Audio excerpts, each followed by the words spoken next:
दोस्तों, आज मैं आपको मेरे एक व्यूअर की सच्ची घटना सुनाने जा रहा हूँ जो उन्होंने मुझे इंस्टाग्राम पर भेजी है। ये घटना उन्होंने मुझे बहुत ही छोटे फॉर्म में भेजी है और ये घटना मैं आपको थोड़ा एक्सटेंड करके सुनाऊंगा। आपके साथ भी अगर कोई सच्ची घटना घटी हो तो वो आप मुझे मेरे इंस्टाग्राम पर भेज सकते हैं। इंस्टाग्राम का लिंक है नीचे डिस्क्रिप्शन बॉक्स में। ये घटना मुझे भेजी है शुभम जी ने। ये घटना उनकी माता जी के साथ में घटी है जिनका नाम आशा देवी है। शुभम जी ने अपनी उम्र 17 साल बताई है और उनकी माता जी की उम्र 35 साल बताई है। ये घटना उनके साथ उनके बिहार के एक छोटे से गांव जिसका नाम हरदिया था, वहाँ पर उनके साथ में उनके खेतों में घटी थी। ये घटना शुभम जी के मम्मी जी के साथ में घटी थी और अब आगे की घटना मैं आपको शुभम जी के पॉइंट ऑफ व्यू से ही सुनाऊंगा। मेरा नाम शुभम है। आज मैं आपको मेरी मम्मी के साथ घटी एक सच्ची घटना सुनाने जा रहा हूँ। मेरी उम्र 17 साल है और मेरी मम्मी की उम्र 35 साल है।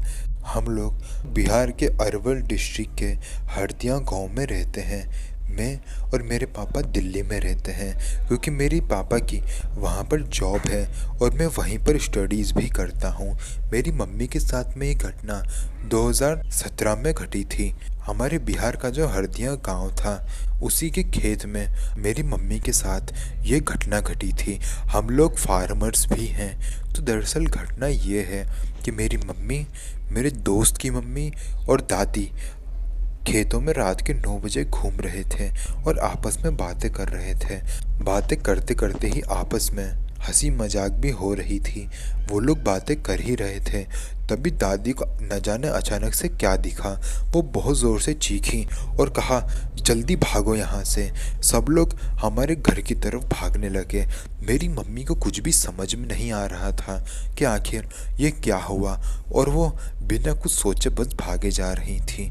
वो बहुत ज़्यादा डर चुकी थी। फिर तभी मेरे दोस्त की मम्मी ने मेरी मम्मी को पीछे खींच लिया और जब उन्होंने पीछे देखा तो उन्होंने देखा कि एक लड़की जिसके सर पर आग लगी हुई थी वो उनकी तरफ भागते हुए आ रही थी। वो बहुत ही ज़्यादा डरावनी लग रही थी। मेरी मम्मी भी बहुत ज़्यादा डर गई थी। तीनों बहुत तेज़ी से भागते हुए हमारे घर की तरफ आ रहे थे। तभी उन्हें रास्ते में भैया दिख गए। भैया को मेरी मम्मी ने सारी घटना बताई और जब भैया ने पीछे देखा तो उन्होंने देखा कि एक आम के पेड़ के नीचे वो लड़की खड़ी हुई है। करीबन 20 सेकंड तक वो वहीं खड़ी रही और उसके बाद वो गायब हो गई।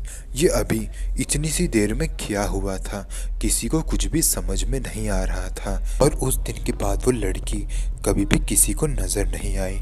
और उस लड़की की कहानी ये है कि उसकी शादी 2014 में 21 सितंबर को होने वाली थी, लेकिन वो शादी टूट गई क्योंकि उसके पिता दहेज नहीं दे पा रहे थे और इसी के कारण उस लड़की ने अपने आप को आग लगाकर सुसाइड कर ली। तब से उसकी आत्मा हमारे गांव में घूमती है, लेकिन 3 साल से किसी को नहीं दिखी थी।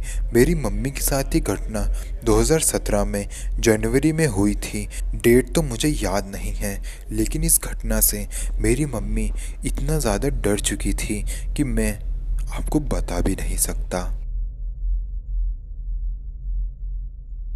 तो दोस्तों, ये थी मेरे एक व्यूवर की माताजी के साथ में घटी सच्ची घटना। खैर, ये घटना थी तो छोटी सी, लेकिन मेरे व्यूवर के द्वारा भेजी गई ये घटना सुनने में एकदम रियल लगती है। आपको कैसी लगती है नीचे कमेंट करके ज़रूर बताइएगा। वीडियो पसंद आई तो वीडियो को लाइक करें। कमेंट करे बिना कोई नहीं जाएगा। चैनल को अपने हर फ्रेंड्स और फैमिली मेम्बर्स के साथ शेयर करें ताकि उनके साथ सच्ची घटना भी मैं आपको सुना सकूं। तो मिलते हैं अगले वीडियो में। तब तक के लिए जय हिंद, जय भारत।